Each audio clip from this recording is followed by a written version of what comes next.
Facing a myriad of deadly threats on the battlefield, exploding drones being a particularly serious threat, Russia and Ukraine have both taken extra steps to safeguard their tanks and vehicles by outfitting them with extra layers of protective armor.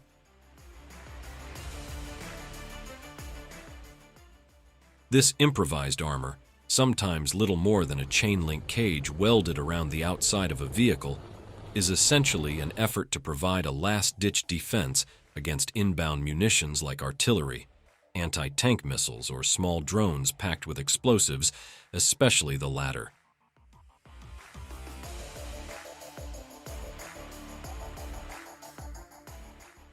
While both militaries have used such tactics, Russia, in recent weeks, has unveiled a strange-looking, albeit apparently effective innovation that has been referred to by some Ukraine war observers as the turtle tank. Videos of the Russian turtle tank design, shared by open-source intelligence accounts and experts often pulling from the accounts of Ukrainian service members, have become increasingly common on social media since first appearing earlier this month. The tank is aptly named, as it's covered by what appears to be metal armor on all sides except the front, where the gun not so inconspicuously sticks out, kind of resembling the head of a turtle. Rob Lee, a senior fellow at the Foreign Policy Research Institute, identified the turtle tank participating in a mid-April assault carried out by Russia's 5th Motor Rifle Brigade on the eastern Ukrainian town of Krasnohorivka, a hotspot in fighting as Moscow pushes west of the Donetsk city. In one video, it appears to drive through a cluster munition strike and keep going.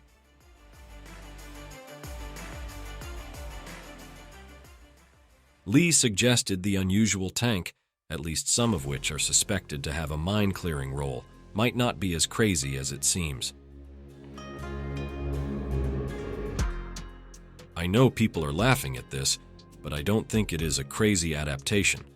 The Russians are adapting to the particular conditions of the battlefield in which Ukraine has a lot of FPV, but not enough ATGM anti-tank mines and artillery, Lee said in a follow-up post, referring to the weapon's first-person view drones and anti-tank guided missiles. So, sacrificing observation and the ability to rotate the turret on one tank per platoon that can jam many FPV's frequencies at once makes sense, Lee added.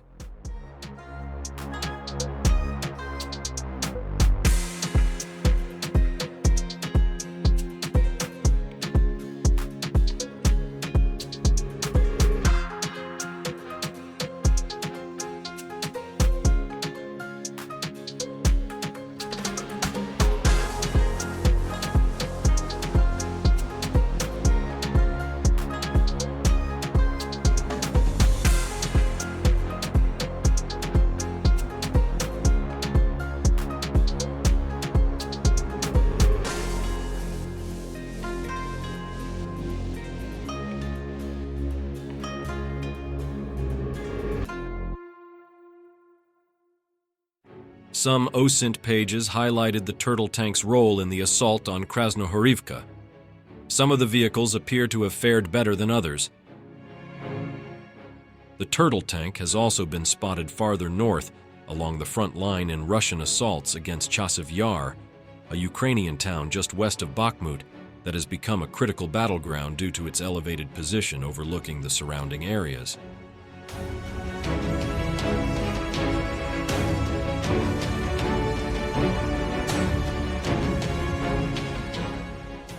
These tanks, however, appear to be at least somewhat effective.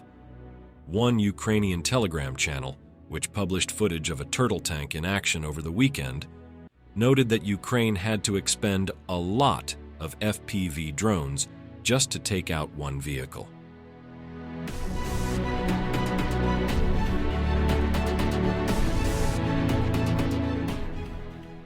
Everyone laughs at their construction of barns, but in fact they work like hell, the Ukrainian channel, which appears to belong to a Ukrainian service member, wrote per a translation. The Russian turtle tanks are a clear step beyond the widely documented cope cages both sides have relied on to try and shield their heavy armor throughout the war. These new defensive structures come as the Ukrainians increasingly turns to FPV drones packed with explosives to go after Moscow's vehicles.